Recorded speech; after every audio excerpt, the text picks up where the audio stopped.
Welcome back to CFB Nation. I am your host, Nino Brown. That's my guy, Mr. Get It Done, aka DNow. And when we're on the screen, you already know the deal. It's Devy Darlings time.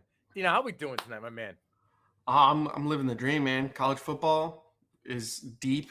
Oh yeah. I'm loving it.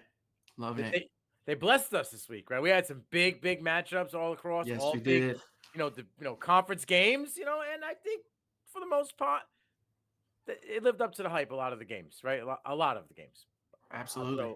throw shade a little bit, but uh, we're gonna be talking about a guy that I thought I was gonna have on this roster here, but things happen. I'll take Bo for one more and give up the chance at the prospect. And his name is Dante Moore. Okay, and this kid is the real deal. 6'3", 210 pounds, 5-star recruit. The Martin Luther High School in Michigan. Detroit King is the high school. In high school, like this kid's just a winner. Like 40-11 high school record, won 2 titles, played in the third game. I mean, this kid knows how to win, brings that swag. Talked about a little about his high school days. Yeah, so at Detroit King, his senior year, he played 6 games, had 1,256 yards passing, almost a 68% completion rate, 14 touchdowns, 3 interceptions. And on top of that, he added 58 yards and a touchdown rushing.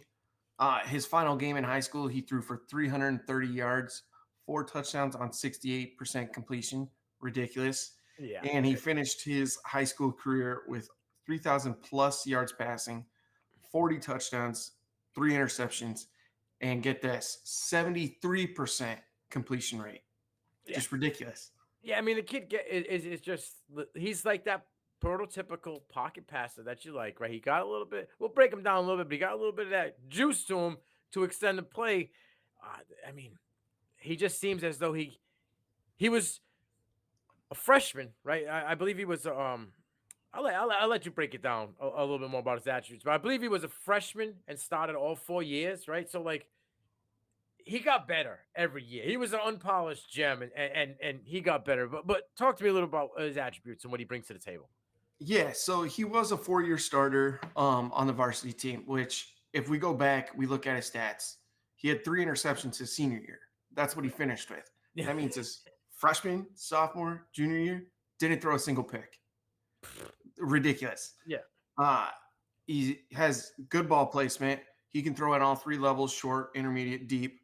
Um, he has extremely high football IQ, can read the defense, whether it's man, zone. Um, he can make those throws that not a lot of quarterbacks can, put it in a keyhole. Um, he's really in his bag in that short intermediate game. And the RPO scheme, he's just golden in. yeah. I mean, he looks the part. I mean, we'll talk a little bit about this year, but in the 4 games with those two backs, Holden and Steele, that RPO scheme just kind of lines up well for Dante Moore. Hence why I believe he was the starter off the ripper for the Bruins. But I just things that stick out to me, right? For a young kid, 18 years old, right, who wasn't supposed to be the starter, went to a different school midway through the recruitment process. He's got good anticipation, right? He can throw his wide receivers open, as we've seen that.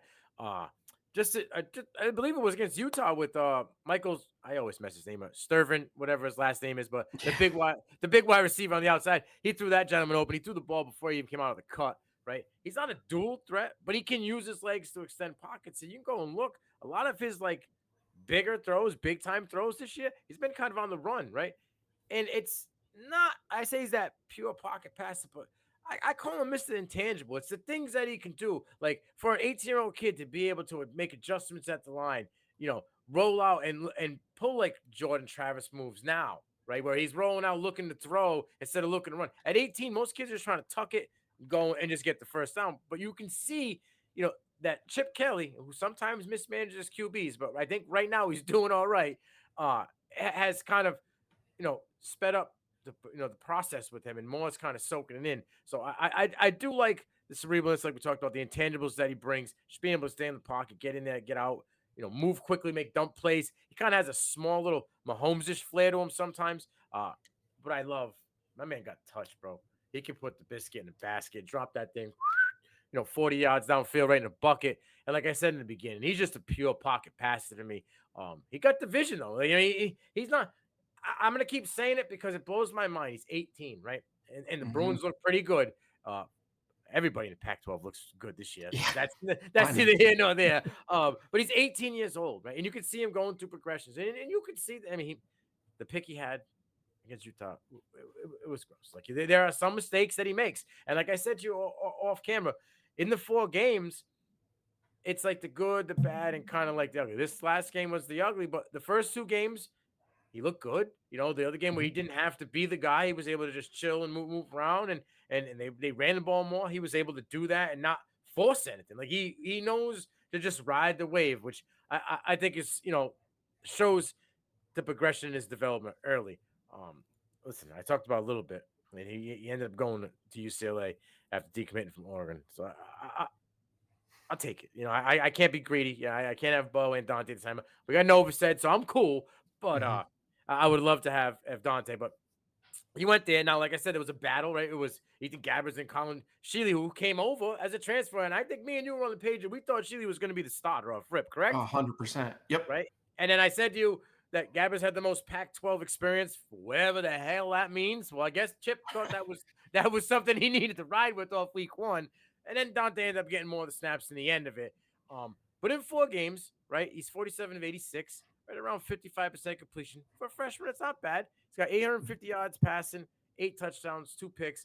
But he's right at that like 10 yards per attempt, which I'm kind of digging because my man's not like just dunking and dinking it, right? He's throwing the ball downfield. He's trying to get working his way, in chunk plays. So that building confidence deep already. I like to see it. What are your thoughts about? Like I said, we talked about the good, bad, and ugly a little bit. But what are your thoughts on those games and how he played? Yeah, like we've been saying, 18 years old. He's playing well beyond his years.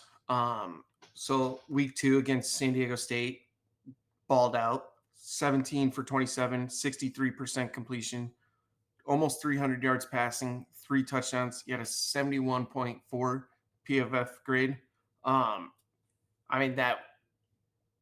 How do I word this? As an 18-year-old, it blew my mind.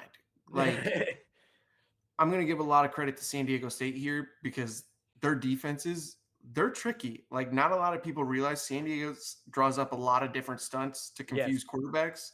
And for an 18-year-old to come out there and put up 63% in what that was his first start, right? correct. That was his first. He played split time for week 1 against Right. West. So in week 1, that's really impressive. Yeah, And then week 3 against NC Central, he was efficient, 8 for 12, wasn't right. asked to do a lot against them. Had 182 yards, 2 touchdowns, had a 93.8 PFF grade. But then week 4 against a top tier defense like Utah, it wasn't pretty. It was No. the learning curve of his Yes. freshman year.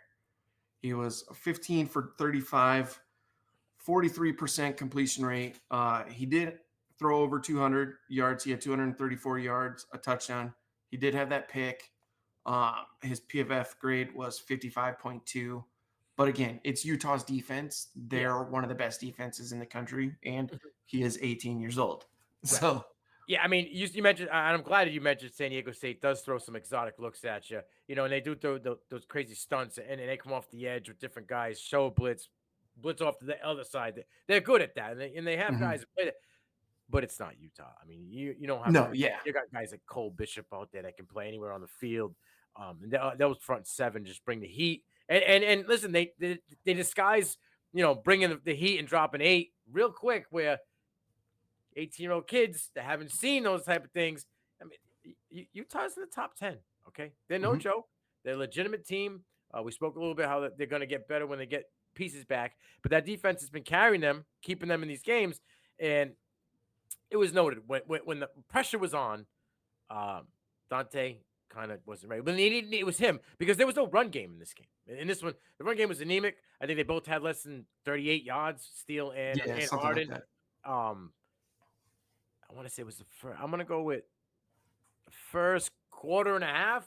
I think Moore only had 2 completions. Like he was bad. Like Yeah. come out in the second half, he started to get into a little bit more of a groove. You know what I mean? He came out of that 20%, brought it out of the gutter to to close to 50% or whatever, it was 50, low 50s. But yeah, well, let's see this next game, right? And this is why we talk Devy Darlings. We see it. He flashed a little bit in these first couple of weeks, right? In that week one where he kind of was split, he looked better than the other gentleman that he was playing with. So like that's why he took over the role. Mhm. This is the first hiccup, right? Now, let's see how the kid responds. You can see he is a kid, he's a freshman.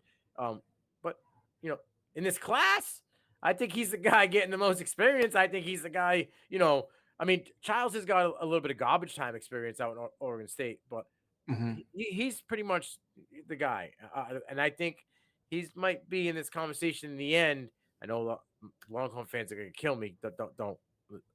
I know Arch is your Is he savior, though? Is he? but is he better than Moore? I don't know. I'm just saying right now, Moore's progression, I think, is farther along.